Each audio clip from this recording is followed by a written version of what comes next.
Gate ఏది ఉంటుందో ప్రధాన ద్వారం అది దాటి బయటికి వెళ్ళి బలిభొక్కులు ఉంటాయి. అంటే ప్రత్యేకించి కాకి కుక్క ఈ రెండిటి కొరకు వీధిలోకి తీసుకెళ్ళి పెట్టాలి. పెడితే దాన్ని తింటాయి. కొంతమంది భోజనం చేసేటప్పుడు పిడచ పెడతారు, తప్పు, అలా పెట్టకూడదు, అది దోషం. పిడచ కట్టి పక్కన కొడుక్కి కూడా ఇవ్వకూడదు. పిడచలు పెట్టడం అనేటటువంటిది ఒక్కసారి, అది ఇంట్లో పిడచలు కట్టి పక్క విస్తాళ్లలో పెట్టడం చెయ్యకూడదు, దాన్ని అంగీకరించారు. అన్నం తినడానికి ముందే బయటికి వెళ్ళి కొంచెం అన్నం బయట పెట్టి వస్తారు. అవి ప్రధానంగా కాకులు తింటాయి, కుక్కలు తింటాయి. అవి రెండు ఎందుకు తినాలో కూడా వేదం చెప్పింది. అవి రుద్రుడితో చేరి శ్మశానంలో ఉంటుంటాయి. అవి రుద్రుడు శ్మశానంలో ఉంటాడు. అడిగింది అమ్మవారు అనుశాసనిక పర్వంలో, ఏమయ్యా ఇంతటి మహానుభావుడివి కదా శివ, ఎందుకుంటావు శ్మశానంలో నువ్వని అడిగింది. అయితే ఆయన అన్నాడు, పార్వతి చేతకాక శ్మశానంలో కూర్చోలేదు, చోటు లేక శ్మశానంలో కూర్చోలేదు. ఉన్నంత కాలం నా అంత వాణ్ణి నేనని గుండెల మీద చెయ్యేసుకుని పొడుగ్గా ఉన్నాననొకడు, తెల్లగా ఉన్నాననొకడు, డబ్బున్నవాణ్ణనొకడు, పండితుడినొకడు, అధికారినొకడు, అందగాణ్ణనొకడు, ఓహో గుండెల మీద చెయ్యేసుకుని విరగబడతారు. ఊపిరి ఆగిపోగానే నా వాళ్ళు అన్న వాళ్ళందరూ తీసుకొచ్చి శ్మశానంలో కాల్చేసి తల పగిలిపోగానే వెళ్ళిపోతారు, ఇంకా పూర్తిగా కాలదు. అప్పుడు నా వాళ్ళన్న వాళ్ళందరూ వెళ్ళిపోతుంటే ఒక్కడే నిలబడతాడు. అప్పుడు నేనున్నాన్రా అని అనడానికి నేనైనా ఉండకపోతే ఏడుస్తాడని ఉన్నాను పార్వతి అన్నాడు. అది ఆయన ఔదార్యం, మహానుభావుడు. పార్వతి భూతగణములుంటాయి, కాకులు కుక్కలు లాంటివి నా చుట్టూ తిరుగుతుంటాయి. భైరవ అంటారు కుక్కని. ప్రాణం విడిచిపెట్టగానే భయ్య నరిచి వెంటపడుతుందట అది, అందుకే దాని పేరే భైరవ. వెంటపడితే జీవుడు పరిగెడతాడు. ఆ భైరవుడు రుద్రుణ్ణి ఆశ్రయించి తిరుగుతూ ఉంటాడు. ఆ భైరవులు, ఆ వాయసములు అంటే కుక్కలు రుద్రగణములలో ఉంటాయి. ఆ ఉన్నటువంటివి బలిభొక్కులు, వాటికి తీసుకెళ్లి వీధిలో అన్నం పెడితే అవి తింటాయి. అటువంటి ప్రాణులు సమస్త భూతములు మనుష్యుని వలన బ్రతకాలి, అందుకని పట్టెడన్నం పెట్టమని చెప్పింది శాస్త్రం. అలా పెట్టకపోతే కృతజ్ఞుడవైపోతావు. పట్టెడన్నం కూడా మిగలకుండా నీకు నీ భార్యకే సరిపోయినంత అన్నమే వండించుకుని మెతుకు లేకుండా కొంచెం అన్నం ఉండిపోయింది పెట్టేసుకుంటారా అంటే, నువ్వు కొంచెం నేను కొంచెం పెట్టేసుకుందాం అని ఇద్దరూ పెట్టేసుకుని సహించినా సహించకపోయినా కక్కొచ్చేటట్టుగా మింగేసి ఆ గిన్నెల్లో మెతుకులు కూడా లేకుండా తోమేయకూడదు. పట్టెడన్నం మిగలాలి. ప్రయత్నపూర్వకంగా పట్టుకెళ్ళి అన్నం పెట్టాలి, పెట్టి తినాలి. దేవాలయ వ్యవస్థలో కూడా బలి ఉన్నది. బలి అన్న మాటకు అర్థం ఏదో జంతువుల్ని చంపడం కాదు, ప్రత్యక్షంగా భూతాలు వచ్చి తింటాయి. అందుకే ఆ అన్నాన్ని పట్టుకెళ్ళి మేళతాళాలతోటి కొన్ని చోట్ల బలిహరణ మంటపాలను ఉంటాయి, వాటి మీద పెడతారు. పెడితే కాకులు మొదలైన వచ్చి తింటాయి. అక్కడ తిన్నందుకు పక్షులు వాలినందువల్ల దోషం వచ్చింది కాబట్టి మళ్ళీ కుంభాభిషేకం చేస్తారు, అంతే తప్ప అవి రాకుండా జాలీలు కట్టేయడం అవి చేయరు. పరమేశ్వరుడి దగ్గర కూడా అవి తింటాయి. మనం కూడా పెట్టాలి, దాన్ని భూతయజ్ఞం అంటారు. పెట్టడం కూడా ఎలా పెట్టాలో తెలుసా? పరమ భక్తితో ప్రేమతో పెట్టాలి. పెట్టినప్పుడు అది తింటుంటే చూసి మురిసిపోవాలి. ఒక కుక్క తింటోంది అనుకోండి, అబ్బా ఎలా తింటోందో అనకూడదు. అది నోటితో కబళాన్ని ఎత్తి నాలుకతో తింటుంటే మాంసం తిన్నట్టు తింటుంది అన్నాన్ని కూడా. అది తింటున్నప్పుడు ఒక ప్రాణి, ఒక కుక్క రాత్రి నేను నిద్రపోతుంటే మురిగి కాపాడింది, రుద్రగణాల్లో చేరింది, దానికి అన్నం పెడుతున్నాను అని సంతోషంగా పెట్టాలి. పరమేశ్వరుడు పార్వతీదేవితో చెప్పాడు, పార్వతి వీటికో అలవాటు ఉంది, చీకటి పడిన తర్వాత ఊళ్ళోకి ఎడతాయి ఇవి.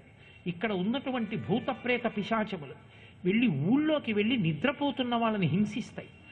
వాళ్ళు నా భక్తులు, నా పేరు చెప్పుకుని బతుకుతున్నారు, వాళ్ళని పాడు చేయకుండా ఉండడానికి వీటిని ఇక్కడ ఉంచడానికి నేను ఏం చేస్తుంటానో తెలుసా? శ్మశానంలో రాత్రి వేళ తాండవం చేసి నృత్యం చేస్తాను. వాటన్నిటికీ సరదా. ఆ నృత్యం చేస్తూ కూర్చుంటాయి. వాటిని అలా కూర్చోబెడతాను. తెల్లవారుజామున బ్రహ్మముహూర్తంలో నా నృత్యం ఆపేస్తాను. ఇవన్నీ పగటిపూట సూర్యోదయం అయితే ఇక వెళ్ళవు, అందులో పడుంటాయి.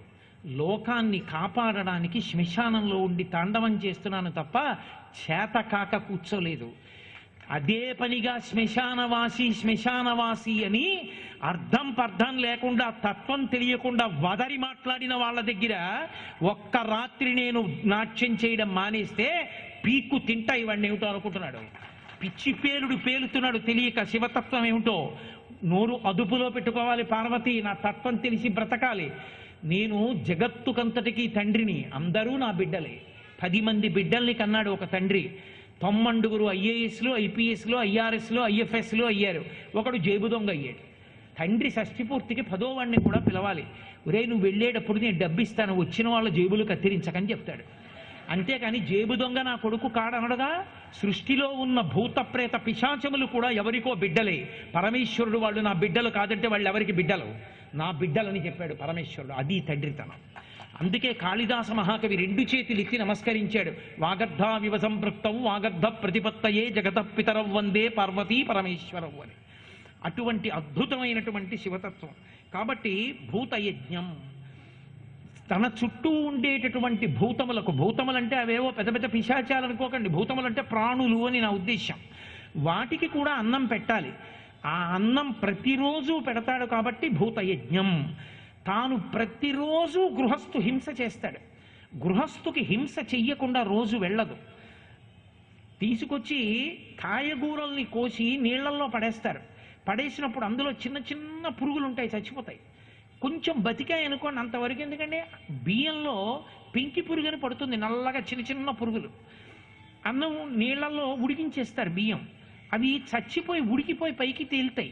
ఎవరిది ఇప్పుడు ఆ హింస? యజమానిదేనా? కాయగూరలకు వస్తే వాడిదేనా? ఆకుకూరలు కోసినప్పుడు వాడిదేనా? పచనం చేసినప్పుడు వాడిదేనా? అగ్ని మీద పెట్టి ఉడికించినప్పుడు ఎన్ని ప్రాణులు చచ్చిపోతాయో ఆ వేడికి ఆయనదేనా దోషం అంతా? అంతవరకు ఎందుకు? ఇప్పుడు నేను మైక్లో ఈ ఉపన్యాసం చెప్తుంటే ఈ శబ్ద తరంగాలకు ఎన్ని ప్రాణులు చచ్చిపోతున్నాయో ఆ పాపం అంతా నాదేనా? మరి ఈ హింస అంతా ఆయనదేనా? గృహస్థు చేసిన దానికి హింసా దోషం లేదు అంది వేదం. ఎందుకు పోయిందో తెలుసా? గృహస్థకి భూతయజ్ఞం చేశాడు కాబట్టి పోయిందని చెప్పారు. ఆ గృహస్థు అలా వంట చేసుకోకపోతే బ్రహ్మచారికి అన్నం ఎక్కడిది? సన్యాసికి అన్నం ఎక్కడిది?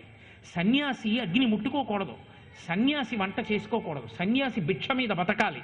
సన్యాసి భిక్ష మీద బతకాలంటే గృహస్థు వండుకోవాలి. తాను వండుకుని బ్రహ్మచారికి పెడుతున్నాడు, తాను వండుకుని సన్యాసికి పెడుతున్నాడు. అందుకే సన్యాసి శరీరం విడిచిపెట్టేస్తే అగ్ని సంస్కారం చెయ్యరు, అగ్ని సంబంధం లేదు కాబట్టి భూస్థాపితం చేసేస్తారు. గృహస్థుకి అగ్ని సంపర్కం ఉంది. అయినా బ్రహ్మచారికి సన్యాసికి సమస్త భూతములకు అన్నం పెడుతున్నాడు కాబట్టి, బలి పెడుతున్నాడు కాబట్టి, బలి అంటే ప్రత్యక్షంగా వచ్చి తినేస్తాయి.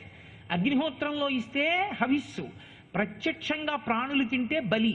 కాబట్టి బలి పెడుతున్నాడు కాబట్టి ఆయనకి వంట చేసుకున్నప్పుడు జరిగిన హింసాదోషము అంటదు. భూతయజ్ఞం చేయకపోతే అంటుకుంటుంది. కాబట్టి భూతములకు కూడా కొంచెం అన్నం పెట్టాలి. అలా పెడితే లోకమంతా శాంతి పొందుతుంది. ఇది ఒకరోజు కార్యక్రమంలో మనుష్యుడు జ్ఞాపకం పెట్టుకుని చెయ్యవలసినటువంటి విధి విధానం. ఇక గృహస్థు యొక్క భోజనం, అసలు నిజానికి దాన్ని దేవతార్చన అంటారు. ఎందుచేత అంటే అసలు యథార్థమైనటువంటి భక్తి తత్పరతతో కూడుకున్న వ్యక్తి ఒక చోటికి వచ్చి భోజనం చేసి వెళ్ళాడు అంటే అది యజ్ఞం చేసిన ప్రాంతంగా మారిపోతుంది. కారణమేమి అంటే ఆయన తిన్నగా దాన్ని అన్నంగా తినడం, ఆయన దాన్ని పరిశేచనం చేస్తాడు. పగటిపూట అయితే సత్యం తృప్తేన పరిశించామి అంటాడు, రాత్రి ఋతం త్వా సత్యేన పరిశించామి అంటాడు. 5 మార్లు మృగముద్ర పట్టి నేతి అన్నాన్ని తీసి పళ్ళకి తగలకుండా నాలుక మీద పడేసి మింగుతాడు నేతి అన్నాన్ని. ఆ మింగేటప్పుడు వ్యాహృతులు ఇస్తాడు. ఇస్తూ స్వాహాకారం చెప్తాడు.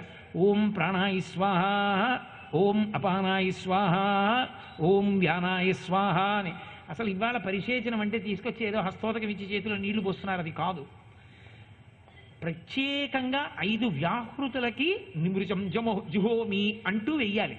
వేస్తే స్వాహ అంటూ ఆయన పుచ్చుకోవాలి. ప్రాణాయ, అపానాయ, వ్యానాయ, ఉదానాయ, సమానాయ అని ఎవరు ఆతిథ్యం ఇస్తున్నాడో ఆయన పుచ్చుకున్న ఆయన దానికి స్వాహాకారం చెప్తూ ప్రాణాయ స్వాహ, అపానాయ స్వాహ, వ్యానాయ స్వాహ, ఉదానాయ స్వాహ, ఓం సమానాయ స్వాహ అంటూ 5 మాటలు పళ్ళకి తగలకుండా నాలుక మీద వేసుకుని లోపల యజ్ఞపురుషుడున్నాడు. అహం వైశ్వానరో భూత్వా ప్రాణినాం దేహమాశ్రిత ప్రాణాపాన సమాయుక్తం పచాన్యన్నం చతుర్భుజం. చతుర్విధం. లోపల అగ్నిహోత్ర స్వరూపుడై జఠరాగ్ని రూపంలో పరమేశ్వరుడు ప్రకాశిస్తున్నాడు. అందులోకి 5 మాటలు నేతి అన్నాన్ని మింగుతాడు, పంటికి తగలకుండా నవలకుండా. అది హవిస్సుగా పడింది. అందుకని ఆయన తింటుంటే గోవిందేతి సదా స్నానం అని. అస్తమానం స్నానం చేయలేకపోతే ఏం చెయ్యాలని అడిగారు. గోవింద గోవింద గోవింద అంటుంటే చాలు. అస్తమానం స్నానం చేసేసినట్టే, శౌచం వస్తూ ఉంటుంది. గోవిందనామాన్ని శంకరాచార్యుల వారు వ్యాప్తి చేశారు. భజ గోవిందం భజ గోవిందం గోవిందం భజమూఢమతే అంటుంది. జ్ఞాన సంబంధనాయన హరహర మహాదేవ నమ పార్వతీపతయే హరహర మహాదేవ ఆయన వ్యాప్తి చేశాడు. చాలామంది ఏమనుకుంటారంటే శంకరాచార్యుల వారు అంటే విభూతి పెట్టుకున్నారు, ఆయన శివభక్తుడు అనుకుంటారు. కాదు, శంకరాచార్యుల వారు అపారమైన విష్ణు భక్తుడు. నిజానికి ఆయన వాంగ్మయంలో ఆయన చేసిన మొట్టమొదటి స్తోత్రం లక్ష్మీ స్తోత్రం, కనకధారాస్తవం. ఆయన విష్ణు సహస్రనామ స్తోత్రానికి ఆయన చేసినటువంటి భాష్యం ఇప్పటికీ పరమ ప్రామాణికం. ఆయన ఎంత కృష్ణ భక్తులంటే శంకరాచార్యుల వారు అమ్మవారి స్తవం చేస్తూ కృష్ణుణ్ణి తీసుకొస్తుంటారు ఆయన. అందుకే సౌందర్యలహరి చేస్తూ అవిద్యానామంతస్తిమిరమిహిరోద్దీపనగరీ జడానాం చైతన్య స్తబక మకరంద శృతిఝరీ దరిద్రాణం చింతామణి గుణనికా జన్మజలధౌ నిమగ్నానాం దంస్ట్రా మురరిపు వరాహస్య భవతి అంటారు. మురరిపు, మురా అన్న రాక్షసుడికి శత్రువైనటువంటి శ్రీ విష్ణు భగవానుడు అంటారు. ఆయన పూర్ణానదిలో మునిగిపోయిన కృష్ణదేవాలయాన్ని ప్రత్యేకంగా తీసుకొచ్చి కారడి అగ్రహారంలో తన ఇంటి ముందు ప్రతిష్ఠ చేశారు. అంతటి విష్ణు భక్తుడు శంకర భగవత్పాదులు. ఆయన అందుకే అన్ని స్తోత్రాలు ఇచ్చారు. అసలు ఆయన ఇచ్చిన షట్పదీ స్తోత్రం అది అద్భుతమైన ప్రార్థన. అవినయమపనయ విష్ణోహో అని మొదలవుతుంది. అది విష్ణు పరంగానే ఇచ్చారు శంకర భగవత్పాదులు. అంతటి మహానుభావుడు శంకరులంటే. అటువంటి శంకరాచార్యుల వారు మనకి గోవిందనామాన్ని నేర్పారు. గోవిందేతి సదా స్నానం. భోజనం చేసేటప్పుడు నిజానికి మాట్లాడకుండా ఉండాలి. ఉపనిషత్తుల గురించి అయితే పర్వాలేదు, ఏదైనా క్షేత్రం గురించి మఠం గురించి కొంత పర్వాలేదు, కానీ అసలు మౌనంగా ఉండాలి. మౌనంగా ఉండి భోజనం చేస్తున్నంతసేపు ఏదో ఇంకొంచెం పప్పి కాస్త కూరై దానికి పర్వాలేదు. గోవింద గోవింద గోవింద గోవింద గోవింద గోవింద గోవింద అనుకుంటూ ఏది తిన్నాడో అటువంటి వాడి యందు భక్తి బాగా నిలబడుతుంది, ఈశ్వర కృప కలుగుతుంది. మనం తిన్న అన్నంలో 6వ వంతే మనస్సుగా మారుతుంది. అందుకే గోవిందనామం చెప్తూ అన్నం తిన్నా అస్తస్తమానం గోవింద గోవింద గోవింద గోవింద అనుకున్నా వాడు వెంటనే స్నానం చేసేస్తున్నట్టు. దానివల్ల అపారమైనటువంటి శౌచంతో ఉంటాడు. అంత గొప్ప నామం గోవిందనామం. శ్రీ మహావిష్ణువుకి ఎన్నో నామాలు ఉన్నాయి. అన్ని నామాలు గౌణములు, ఆయన గుణముల వలన ప్రకాశించే. ఒక్క గోవిందనామం మాత్రం గౌణం కాదు. ఆయన 7 రాత్రులు 7 పగళ్ళు కష్టపడితే వచ్చింది ఆ నామం. ఆ వాన కురిపిస్తుంటే ఇంద్రుడు అప్పుడు మహానుభావుడు మమ్మల్ని రక్షించవయా, ఈ ఉరుములు ఈ మెరుపులు ఈయసనుల ఘోషములను ఈ జలధారల్ నియాన మున్నిరుంగము కుయాళింపగదయ్య గుణరత్న నిధి. ఎవరు రక్షిస్తారు కృష్ణ? మమ్మల్ని రక్షించమంటే చిన్న పిల్లవాడు ఒక్కసారి బాలుండాడుచునాతపత్రమని సంభావించి పూగుత్తి కింగేలం దల్చిన లీలలేనగవుతో కృష్ణుండు తానం మహాశైలం మున్వలకేల దల్చి విపుల ఛత్రముగా పట్టే తద్భీలభ్రచ్యుత దుశ్శిలాచకిత గోపీ గోప గోపంతికి. ఆడుకుంటున్న పిల్లవాడు అలా పరిగెత్తి వెళ్ళిపోతూ చెంగల్వ పువ్వును తుంపేసినట్టు ఆ గోవర్ధన గిరిని పైకెత్తి ఇలా పట్టుకున్నాడు. హరిదోద్దండము కామగుబ్బ శిఖరం బాలంబి ముక్తావళుల్ బరగంజారుడు తోయ బిందువులు గోపాలంగనాపంగహాసరుతుల్ రత్నజయంబుగాక అచల ఛత్రము శోభిల్లి తద్గిరిభిద్దుర్మద భంజీ జలహిరక్లిన్న ప్రజారంజీ అన్నారు. ఆయన చెయ్య గొడుగుకి పెట్టిన కర్ర, ఆ పైన ఉన్నదే చాందిని, దాని మించి పడుతున్న వర్షధారలు ముత్యాల సరాలు. 7 రాత్రులు 7 పగళ్ళు ఆ గొడుగు కింద ఉన్న వాళ్ళని తన చూపుల చేత పోషించాడు. పోషించి ఆవుల్ని దూడల్ని కూడా తన పక్కన పెట్టుకున్నాడు.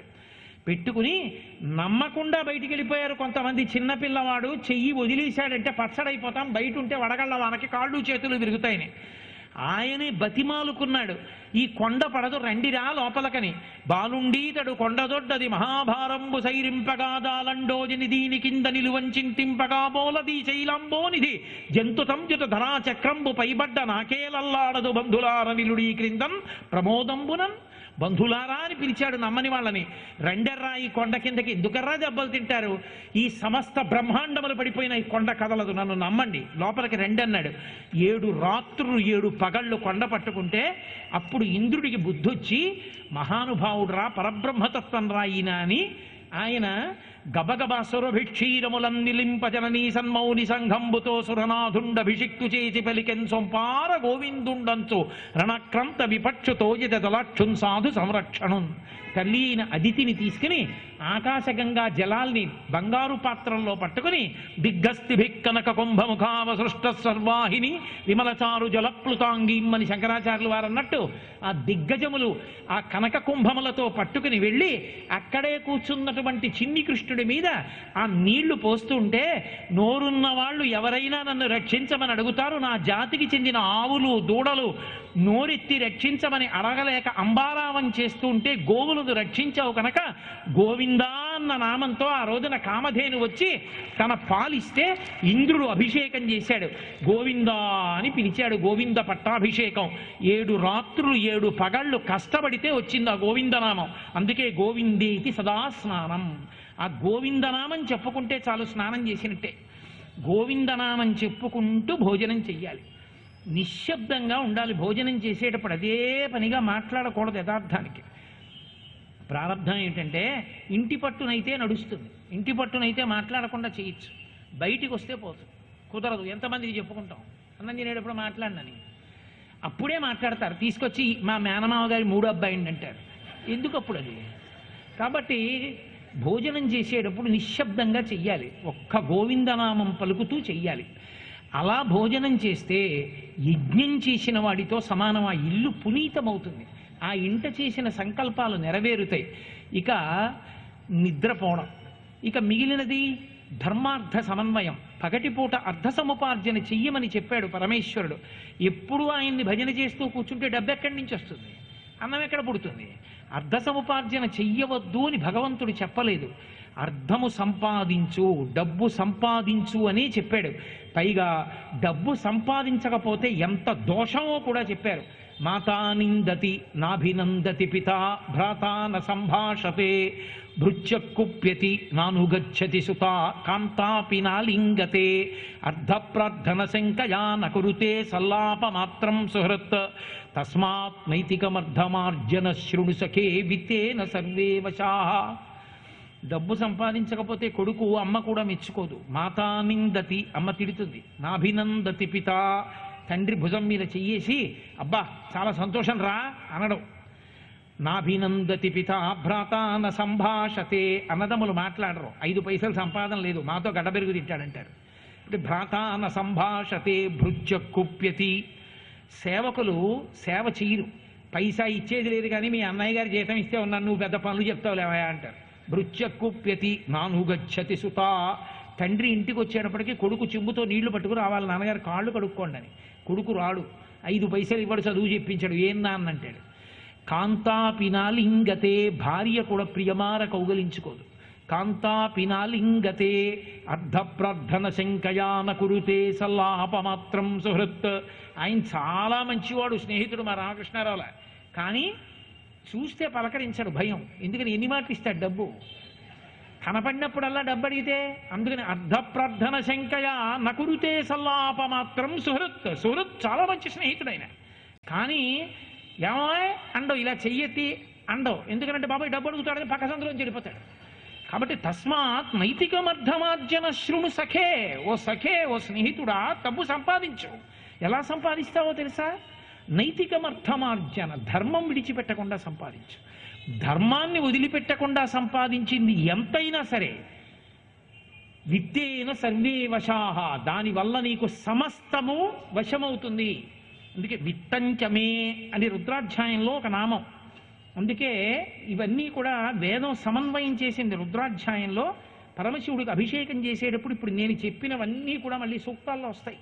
నేను ఊర్చమే సుహృతాచ మే పయశ్చ మే రసశ్చ మే అంటారు. ఊర్చమే అంటే అన్నం, అన్నం పెట్టడం ప్రాణధారకం. ఆ అన్నం పెట్టాలి, ఆ అన్నం పెట్టకుండా అభిషేకం చేయడం కాదు. అన్నం పెట్టు. అన్నం పెట్టగలిగిన శక్తి, ఒకడిని పోషించగలిగిన శక్తి, ఒకడి ప్రాణములు నిలబెట్టే శక్తి నాకీ అని అడుగుతారు. కృష్ణ పత్యంచమే, కృష్ణ పత్యంచమే అని 2 మాటలు తిరుగుతుంది. అకృష్ణ పత్యంచమే అని చదవాలప్పుడు ఇలా గుర్తేస్తారు. చదివేసేటప్పుడు అలా చదివిన అంటే ప్రయత్నపూర్వక వ్యవసాయం చేత పండేటటువంటి పంటలు పండేటట్టు చెయ్యి. ప్రయత్నపూర్వక వ్యవసాయం చేయకపోయినా అడవిలో కాయలు దుంపలు కూడా దొరికేటట్టు చెయ్యి. ఎందుకో తెలుసా? అన్నీ విడిచిపెట్టి తపస్సు చేస్తున్న యోగులు వానప్రస్థులు ఉన్నారు, వాళ్ళకి అన్నం దొరకాలి. అందుకని మేం వ్యవసాయం చేయకపోయినా అక్కడ దొరకాలి. అకృష్ణ పత్యంచమే, మేం వ్యవసాయం చేస్తే ఇక్కడ పండాలి ఐశ్వర్యం కోసం. అలా చెయ్యి సుమా అని అడుగుతారు అభిషేకం చేస్తూ. అందుకని ఐశ్వర్యకారకం అభిషేకం. చిన్నతనంలో మా అమ్మమ్మ గారు వాళ్ళు కూర్చుని సాయంకాలం అయ్యేటప్పటికి మానసికంగా వెళ్ళిపోతుండేవారు శ్రీశైల యాత్రకి. శ్రీరంజంబుగ శ్రీగిరి యాత్రకు కూరిమిసతితో కూడి నడచితిని పల్లెలు పురములు పట్టణంబులు పేటలు దాటితి కోటలు దాటితి అడుగులు దాటితి మడుగులు దాటితి కొండలు దాటితి అన్నీ దాటితి కంటిని శ్రీగిరి కన్నుల నిండా వింటి మహిమలు వీనుల నిండా ఆ మహిమలు నేనేమని చెప్పుదు దారుణినో పలధౌతాచలమది మేరుని కంటెను మిక్కుటమైనది బ్రహ్మ నిర్మల బహిశృంగంబులు వాటమైన పూ దోటలు మిక్కిలి మాటలు నేర్చిన మంచి మృగంబులు తెరపిలేని బహు దేవాలయములు కోటలు కొమ్మలు గోపురంబులు పుణ్యస్థలంబులు పుణ్యవనంబులు. అక్కడ అంత గొప్ప దేవాలయ ప్రాంగణంలో తెరపిలేని బహు దేవాలయములు మాటలు నేర్చిన మంచి మృగంబులు కామధేనువులు కల్పవృక్షములు క్షేమకరంబుగు చింతామణులు అమృతగుండంబులు కడునైష్ఠికమును కలిగిన విప్రులు విడువక శంభుని వేడిటి రాజులు గణగణమోగడి గంటనాదములు విజయఘోషయగు శంఖనాదములు వీరశైవులు వీరాంగంబులు సాధు బృందములు కామిత భక్తులు అగరుధూపములు భక్త బృందములు శైవగణంబులు ప్రమదగణంబులు తప్పక ఇది భూ కైలాసంబని తప్పిపోక పాతాళ గంగలో తెప్పున తేలుచు తీర్థంబాడుచు చలగుచుమడి వస్త్రంబులు కట్టితి పొలుపుగా నుదుట విభూతి ధరించితి పిళ్ళారయ్యకు ప్రియముగ మృక్కితి పొలుపుగ మెడ రుద్రాక్షలు దాల్చితి గురుకటాక్షమును గోప్యము చేసితి పంచాక్షరినే మదిలో నిలపతి పంచముద్రలభ్యాసము చేసితి అంతర్ముఖుడనైతిని నాద బ్రహ్మ నాదము వింటిని ఆలోపల తుమ్మెద నాదము వింటిని వెలుగులకల్లా వెలుగై వెలిగెడి ఆలోపలి దీపము కనుగొంటిని షట్స్థలంబులు షట్కమలంబులు ఆవల సూర్యుడు ఈవల చంద్రుడు స్థావరమైన వెలుగుల నిధానము కంటిని అచ్చట ఇచ్చట అంతట తిరుగుతూ చెంగల్వ కొలనులో ఆడుచున్న రాయంసను పట్టితి చాలా 1000 స్తంభాల మేడలో బాలిక కూడుకు కేడి చల్పితిని ఉల్లమరలవే నోళ్లను గొలిచితి ముందర భృంగుకి మొక్కివేడితిని నందీశ్వరునకు దండము పెట్టితి ద్వారపాలకుల దర్శనమాయను ద్వారమందురతనాల గద్దెపై సూచితినెవ్వరు చూడని లింగం నిరుపద్రవమగు నిశ్చలలింగం ఆదితేజమగు వైక్యలింగం పురాణప్రదమగు పవిత్రలింగం రాజితమైన విరాజిత లింగం లింగముగనుగొని లింగదేహినై లింగాంగులతో లింగ నిర్గుణ సంగతి కంటిని లింగమందుమది లీనము చేసితి విశ్వేశ్వరునకు సాగిలి మ్రొక్కితి అంకమందు భ్రమరాంబికయుండగా మల్లికార్జునుని మదిలో కలచితి దీపము పెట్టితి దివ్యదేహునకు ధూపము వేసితి దుర్జటికప్పుడు కమ్మని నైవేద్యము పెట్టితి సాగిలి మ్రొక్కితి సర్వేశ్వరునకు జయ జయ జయ జయ జంగమరాయ ఆదిదేవుడవు వార్తశరణ్య దయతప్పక ధవళ శరీర భయము బాపు మీ భక్త నిధాన ఎన్ని జన్మములు ఎత్తిరినవాడను ఎన్ని జన్మములు ఏలినవాడను నిన్ను తలంపక నీచుడనైతిని దుష్టమానసుడ గౌరీరమణ తామసగుణములు తగులాటంబలు నియమము తప్పిన నీత్యవర్తనుడ బాయరాని మీ భక్తుల మాసితి సంసారం బను సంకెళ్లల్లో హింస పెట్టమిక ఏలుమి తండ్రి ఆలక శైల కుమారిక ప్రియపడి కోరిన సగము శరీరము ఇస్తివి ముల్లోకంబులు ముంచెడి గంగను సలలితముగ జడ ధరియిస్తివి వెన్నుని చేతను కన్ను పూజకుని సన్నుతికెక్కిన చక్రమిచ్చితివి నీ బంటు చేతను పూజగై కొని శిరస్సునందున చక్కగా ఉంచితివి అని ఆ పరమేశ్వరునకు నీవే తల్లివి నీవే తండ్రివి నీవే భ్రాతవు నీవే సర్వము అనుచు ప్రణతులిడి తినియని ఈ శ్రీశైల రగడను పాడినా చదివినా విన్నవారలకు కాలవలు త్రవ్వించి మల్లె పొదలు వేసి పూలు కోసి శివునకు పూజించిన ఫలము ఆవులెన్నిటిను తెచ్చి ప్రేమతో పెంచి పాలు పితికి అభిషేకమ్ము చేసిన ఫలము ఆవు నెయ్యి దీపమ్ము పెట్టిన ఫలము ఆర్తులయ్యున్నట్టి వారికందరికో అన్నమిడి ఆదరించినట్టి ఫలము అంతకన్నా ఫలము అధికమయ్యుండు అని మానసికంగా శ్రీశైలం వెళ్ళిపోయేవారు. భార్యతో కలిసి ఆ శ్రీశైలం వెళ్ళి ఆ మల్లికార్జున దర్శనం, భ్రమరాంబా దర్శనం, ఆ పాతాళగంగా స్నానం అవన్నీ చదువుకుంటున్న మాకు ఏమిట్రా ఇంత బాగా చదువుతున్నారని ఆ శ్రీశైల రగడ చెవులకు పట్టించింది. అలా మానసికంగా శ్రీశైలం వెళ్ళిపోతుండేవారు. రాత్రి పడుకుంటూ చక్కగా కూర్చుని హాయిగా అమ్మవారికి లాలి పాడి పడుకునేవారు. మగవాళ్ళు భగవన్నామం, ఆడవాళ్ళు కూడా లాలి లలితాంబ లాలి మా ఇంట వెలయుమా పద్మపాణి హరిసాటి నీలవేణి భక్తుల పాలిటిది కల్పవల్లి అని మా అమ్మగారు పాడుతుండేవారు. పాడుతూ మా అమ్మమ్మ అనేది ఇవటూరి వారింట బాలకోమార్తెవై బంగారు పువ్వులా పూజ చేతూ అనేది. మా అమ్మ పాటంతా మా అమ్మమ్మతో పాడి అక్కడికి వచ్చేటప్పటికి మా అమ్మ మాత్రం చాగంటి వారింట బాలకోమార్తెవై బంగారు పువ్వులా పూజ చేతూ అని. మాకు చిన్నప్పుడు ఏమిటి ఈవిడ ఒకటి ఇలా అంటుంది అనుకునే వాళ్ళు. ఆ తర్వాత తెలిసింది ఆవిడ అలా మానసికంగా చేసిన పూజ ఇవాళ ఇలా కూర్చోబెట్టిందని.